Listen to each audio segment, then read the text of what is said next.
Hello everyone, in this video I am going to walk you through the road test in Canada.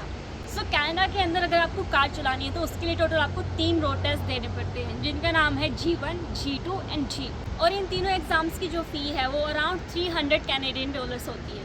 तो G1 जो road test है वो basically एक knowledge based test है। ये test आपको computer पे देना होता है और इसके अंदर आपको 20 क्वेश्चंस के टोटल 2 सेट दिए जाते हैं, यानी कि टोटल 40 क्वेश्चंस होते हैं और हर एक सेट के अंदर आपको एटलीस्ट 16 क्वेश्चंस करेक्ट करने होते हैं। सो इन टोटल अगर 40 क्वेश्चंस है तो आपको एटलीस्ट 36 जो क्वेश्चंस है वो करेक्ट करने पड़ते हैं। कोई नेगेटिव मार्किंग नहीं होती है इसके अंदर। जब आप G1 रोड टेस्ट क्लियर कर लेते हो तो उसके बाद आपको एटलीस्ट 8 to 12 मंथ्स का वेट करना पड़ता है G2 रोड टेस्ट देने के लिए, ऑन वन कंडीशन, अगर आपके पास कोई भी प्रायर एक्सपीरियंस नहीं है तो। लेकिन अगर आपके पास पहले का कोई एक्सपीरियंस है कार चलाने का from your back home country, तो ये जो आपका टाइम पीरियड है वेटिंग का वो आपका कम हो सकता है और ये भी पॉसिबल है कि आपको G2 देना ही ना पड़े।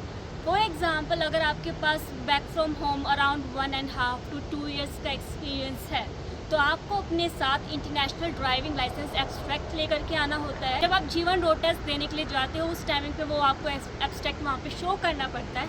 अकॉर्डिंग टू दैट वो आपका जो एक्सपीरियंस होगा बैक फ्रॉम होम कंट्री का वो ऐड करेंगे और आपका जो टाइम पीरियड है वो डिक्रीज़ हो जाएगा। मेरे केस के अंदर क्या था, मेरा जो एक्सपीरियंस था वो मोर देन 2 years का था बैक फ्रॉम होम कंट्री और वो मैंने आकर के उनको प्रेजेंट करा।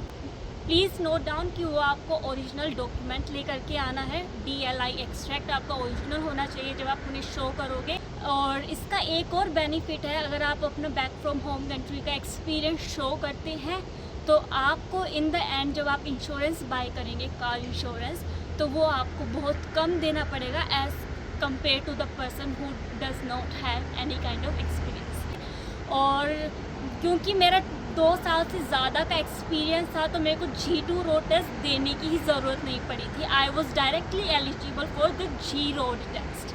तो G2 रोड टेस्ट के अंदर मेनली क्या होता है, वो आपसे कार सिटी के अंदर चलवा के देखते हैं, आपको सारे रूल्स फॉलो करने पड़ते हैं और अलग अलग तरह की वो आपसे पार्किंग लगवा के देखेंगे। That is mainly for the G2 के अंदर वो आपको कभी भी हाईवे के ऊपर नहीं लेकर के जाते हैं। G रोड टेस्ट जो होगा, अगर आपके पास अगेन कोई एक्सपीरियंस नहीं है तो आपको एटलीस्ट 12 मंथ्स का वेट करना पड़ेगा अपना G2 देने के बाद G देने के लिए। और जो G टेस्ट होगा वो स्पेसिफिकली फॉर द हाईवे होता है, वो आपसे शहर में नहीं चलवा के देखेंगे। They will directly take you to the highway कि आप हाईवे पे कार कैसे चलाते हैं। तो जी आज मेरा G रोड टेस्ट था जो कि मैंने क्लियर कर दिया है। मेरी सिर्फ एक ही टिप है आप लोगों के लिए कि अगर आप अपना G रोड टेस्ट देने के लिए जा रहे हो so be confident, don't be nervous. I know easy to say but hard to do and that's why you need to do a lot more practice a lot before giving your exam. So I hope that this video helps you out, and if you do then please hit the like, share and subscribe button, and in case of any kind of questions you can also contact me on my Instagram account, that is my South channel.